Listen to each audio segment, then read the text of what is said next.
রাজশাহী জেলার বিখ্যাত বানেশ্বর হাটে জমে উঠেছে আমের বাজার। রাজশাহী পুঠিয়া উপজেলার বানেশ্বর এই হাটকে কেন্দ্র করে দুর্গাপুর, বাঘা, চারঘাট, মোহনপুর, পবা থেকে শুরু করে আশেপাশের প্রায় সব উপজেলার আম এখানে বেচাকেনা হয়। অনেকেই জানেন, আবার অনেকেই জানেন না। একসময় রাজশাহীকে বলা হতো আমের রাজধানী, কারণ আম উৎপাদনে এই অঞ্চল ছিল শীর্ষে। তবে ২০০১ সালের ১ মার্চ রাজশাহী জেলার একটি মহকুমা চাঁপাইনবাবগঞ্জকে আলাদা জেলা করা হয়।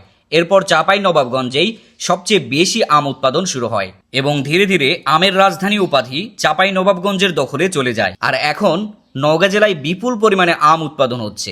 তাই অনেকেই বলছেন নওগাঁই হচ্ছে নতুন বাণিজ্যিক আমের রাজধানী। উত্তরবঙ্গের তিন রত্ন রাজশাহী, চাঁপাইনবাবগঞ্জ ও নওগাঁ একসাথে গড়ে তুলেছে বাংলাদেশের আমের স্বর্ণ ত্রিভুজ। আগামী ভিডিওতে আপনাদের ঘুরে দেখাবো চাঁপাইনবাবগঞ্জ ও নওগাঁর আম বাগান ও আম বাজার, সেই সাথে জানাবো আমের বাজার দর।